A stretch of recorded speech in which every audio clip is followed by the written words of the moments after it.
નમસ્કાર દર્શક મિત્રો, હું છું પરમાર અનિશા. તમે જોઈ રહ્યા છો લોક સામાન્ય. તો જોઈએ આજના સમાચાર ઉપલેટાથી અમારા રિપોર્ટર ભાવેશ ગોહિલ સાથે. ઉપલેટાના ડુમાણી ખાતે આવેલી BRS કોલેજમાં વિદ્યાર્થીઓના સર્વાંગી વિકાસને ધ્યાનમાં રાખીને રમતગમત ક્ષેત્રે મહત્વપૂર્ણ પહેલ કરવામાં આવી છે. કોલેજ ખાતે 2 ખોખોના મેદાન અને કબડ્ડીના મેદાન સહિત 3 નવા રમતગમતના મેદાનનું લોકાર્પણ કરવામાં આવ્યું હતું.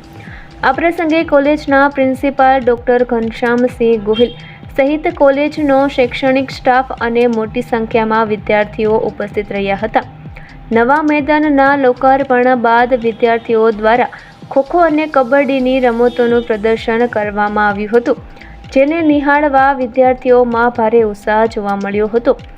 ખેલકૂદ ધારા એક્ટ KCG સપ્તધારાના કોર્ડિનેટર મહેશભાઈ વસાવા વિદ્યાર્થીઓને નિયમિત રમતગમતની તાલીમ આપી રહ્યા છે. તેઓ કોલેજના સમય ઉપરાંત સવાર અને સાંજના 2-2 કલાક ખેલાડીઓને પ્રેક્ટિસ કરાવે છે.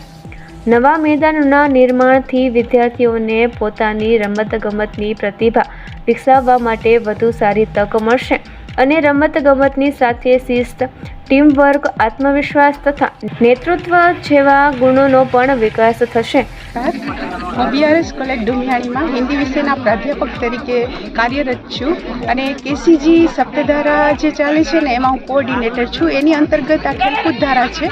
સપ્તધારાની અંદર 7 ધારાઓ છે, એમાંની એક આ ખેલકૂદ ધારા છે અને આજે અમે ત્યાં 3 મેદાનનું ઓપનિંગ કર્યું છે. 2 ખોખોના મેદાન, એક ભાઈઓ માટે અને એક બહેનો માટે અને એક કબડ્ડીનું મેદાન. અને ઓક્ટોબર મહિનામાં અમારે અહીંયા સૌરાષ્ટ્ર યુનિવર્સિટી સંલગ્ન જેટલી પણ કોલેજ છે ને એ બધી જ કોલેજની સ્પર્ધા છે ખોખોની, એ અહીંયા BRS કોલેજ ડુમિયાણીમાં આયોજિત કરવામાં આવી છે. અને અમારા વસાવા સર છે કોઓર્ડિનેટર ખેલકૂદના, એ ખૂબ જ બાળકોને પ્રેક્ટિસ કરાવે છે, સવારે 2 કલાક અને સાંજે 2 કલાક. તો ફરી મળીશું એક નવા સમાચાર સાથે. ત્યાં સુધી જોતા રહો લોક સામાન્ય.